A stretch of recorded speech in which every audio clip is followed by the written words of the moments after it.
And now that we finally have every last mirror shard, we can reassemble the Mirror of Twilight that progressed down into the Twilight Realm and finally kick Xant's ass. However, there's still... Wind? However, there is still some stuff we have to do before we go to do that. And we're going to get all of that out of the way in order of most to least interesting. Hello guys, this is UniversalGiant, and let's splatter against the ground by being shot out of the sky! Or we'll just fall into the lake. That's pretty convenient, wouldn't you say? That we've happened to fall into the lake even though we just fell from the heavens themselves? I don't know how that canon is so gosh darn accurate, but I'm not going to bother complaining. So before we go, I don't think Midna is going to let us transform over here, so let's get to the cannon again before we bother. There are a few things we have left to collect, and you know what? As long as I'm on the lake, I don't want to have to come back here again. There is one treasure I want to show off in the Lanayru Spring that we saw a couple of clawshot targets around the outside rim in the spring itself, but we weren't really sure what to do with those. But now that we have the double clawshot, we can finally check out that treasure chest. And this is another one of those that I've never actually gotten myself. So let's see, any targets up here? Notice we wouldn't have been able to do anything with these before because we would have just had to drop down, but now that we have the double claw shot, we can make our way around the entire thing. And I've mentioned this several times, that whenever they have you explore different parts of same areas you've seen already, at least without the stupid gimmicky weapons like the spinner. Do I have to move down here first? Whenever they have you explore new areas in old ones, I don't know, I just really like when they do that. It expands on areas you've already been to without too much effort, I guess. We weren't supposed to go this way, were we? I think we're supposed to head for the clawshot target up in the middle there. If we can reach it. Can we? Can we go back? Did I go the wrong way? Is there a clawshot target I'm missing? Because I think we could have gotten to that one normally. Unless that is the platform that we're gunning for. Maybe I'm just being silly. I think this was where we were supposed to go. There isn't anywhere else to go. This is higher up than where we were. This is on top of the entrance, isn't it? Or is it on top of the place where we got our first chest? See, this is the only problem with exploring areas I've never explored before. I look like an idiot doing it. And another 100 rupees that we don't need. Honestly, if you still need money by this point, you need some help with this game. Seriously. So let's head back out here. Like I've said before, there are rocks down there that you can also blow up for money, which I don't really feel like doing because I don't need the money either. So let's head back out here, unless we can warp. Can we warp? We can warp from in here. Why does that make any sense? But there are a couple of things I want to take care of in Castletown. And this is one of the last opportunities for the mailman to deliver anything to us, so I'm sure he has something awesome. Hey! I hope this isn't the last time we run into you, buddy. I'm gonna miss you.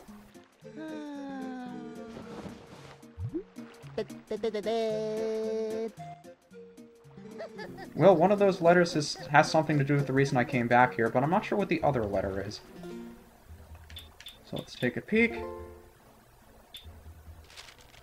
Yep, this is the one, the expansion to the Star game. Remember the clawshot game with the lights that we played in Castletown in the big circus tent? He's set up a brand new challenge for us.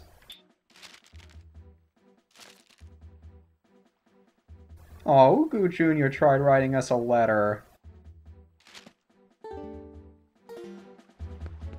Well, that is indeed where we're going to be heading first, because the guy who set up the Star game doesn't realize that we have two clawshots targets to... What? He doesn't realize that we have a second clawshot now, so we can do things that we weren't able to do before, and you guys are going to be super impressed with us again. Or they're already impressed with us to the point where they don't need to be. Hey, doggy. Doggy, come on. I won't bite. I really wish you could carry those dogs between these things. Oh well. Oh, fine day! I awaited you, good sir! The star game created with you in mind, good sir! It's a special arena that costs 15 rupees a shot! Dare you try it? Look at this face! Many thanks, good sir. The game will begin once you enter the cage. May chance favor you. Good sir, are you at the ready? Then away we go! And this is among one of the most difficult mini-games here, because you have no floor here, and I completely forget the strategy to do this. The idea is you want to look for a line of lights, and if you can see those, you can collect a whole bunch of them at once. And since you really are pressed for time here, you want to look for those lines of light to follow. Because those are your fastest ways to get all the lights in the amount of time that you have. The problem is these don't go all the way around, so if you miss one or have to go back to them or what, it's difficult to see where they are. Maybe they are all lined up in such a way that you can get these in one pass if you just know to look for them. But yeah, once you lose track of the lines of light that you're supposed to be following, then you're pretty much on your own. In fact, I think I was supposed to like head all the way to the top there and just drop straight down for those. But oh well. If you follow the lights for long enough, you should have plenty of time to just get the lights that you missed. And, you know, let's try dropping down from the middle. Okay, walking on spikes, generally not a good idea. Where's the one light I'm missing? Right above me. What the... You did it? Oh, what a magnificent day this is! The debut of a superstar. Let huzzas and accolades ring forth. To the superstar I shall give this! And now we have a quiver that holds 100 arrows. This is the largest upgrade we can have for this in the game.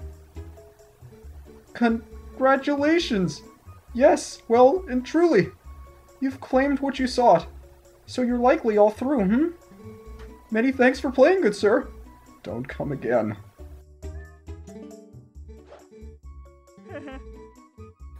Oh, I love this guy. I hesitate to ask. No, thanks. 15 rupees for another arrow upgrade is perfectly fine for me. I don't need to fleece you anymore.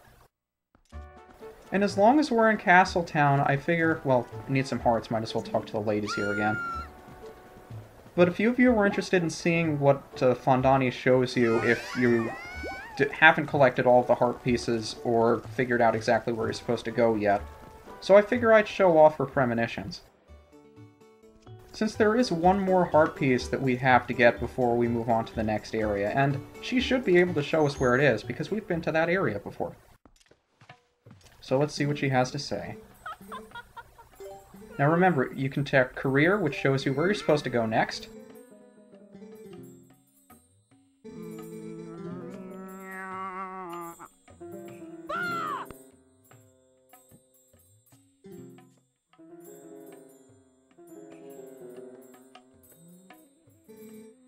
That wasn't very helpful at all.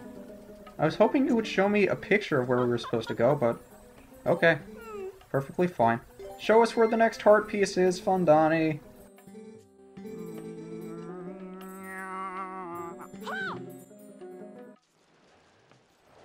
Recognize this spot on Hyrule Field? No? In fact, you shouldn't even be able to spot the heart piece treasure chest from here, but it is located somewhere on that screen, however helpful or unhelpful it may be. And that's the extent of Fondani's usefulness. So if you've reached a point where you don't think it's worth your while to go searching for the heart pieces on your own, and you need a little bit of help to figure out where they are, Fondani can be somewhat useful. Not as useful as an FAQ, but somewhat useful. And before we leave, I'm going to go stock up on bombs, because that's really the only thing I have left to spend my money on, so I'll be right back. I'm a little bit torn as to where we should go next, because there is a treasure chest that I'd like to show off on the southern section of Hyrule Field outside the south entrance of Castletown. And as long as we're here, I figure we might as well do that. I don't know why I'm putting off the heart piece for so long. Also, if there are more heart pieces for you to collect than just the one that we have left, Fondani will either show you where all of them are, or show them at random. I'm not sure if... I think she shows them in a specific order. So if you have 5 or 6, she'll just go through the 5 or 6 that you don't have in the order that I guess they expect you to be able to collect them, rather than randomly, so you won't have to spend 100 rupees to find 5 or 6 pieces of heart. But again, now that we have the double claw shot, we can explore our way down this crevice here. I don't know what you want to call this sort of hole in the ground here, but it allows you to get through to Lake Hyrule if you just drop down from here, and there are vines that allow you to get back up, I guess. But if you work your way down... Where's the next target? I didn't think I could get that well. But yeah, you can see the mouth of Zora's River down there below us. And I like how they loop Zora's River around the entire map. I mean, you can see it splits off over here, goes underneath the Bridge of Eldin, goes underneath this section here, connecting North Hyrule Field and, I guess, the path to the Hidden Village. Going through this section of Hyrule Field and actually underneath it, which is why we can see it from where we are. I think it's really nice that they connected the areas like that. Even if you can't actually ride down Zora's River and be able to see the other sections too well. Yeah, but just to show it off, if you jump off from here, you wind up back in Lake Hylia. I don't know why we wind up here if clearly we fell through a hole over there, but it doesn't really make a difference. We might as well head over to Kakariko Gorge, was it? And pick up the last remaining heart piece. At least of the ones that we can collect right now. And now that we have the horse call, we can use Epona to ride the, what, 100 yards to get there? But we just don't get enough use out of the horse call. I want to use it as much as possible towards the end of the game.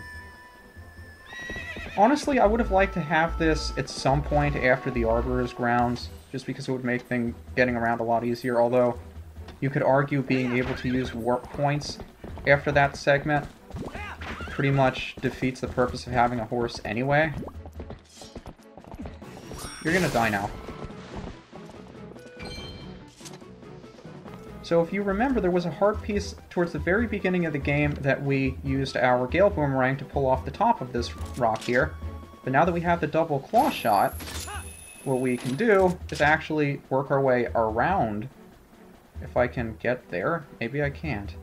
Did I do this wrong? I hope not.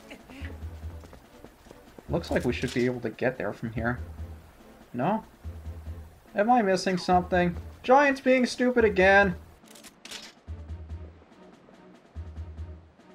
The thing is, with the double claw shot, you can't actually grapple off of the vines if you're holding onto those.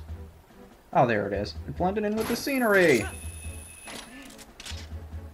But yeah, you can't use the double claw shot while you're holding onto vines, because you apparently need 2 hands to do that. But if we work our way around this side of the rock, we can drop down and find ourselves a heart piece. And now the only 2 remaining we have left to collect in the game are in the dungeon that we're going to be exploring next. And now that we have all of that out of the way, it's bonus episode time!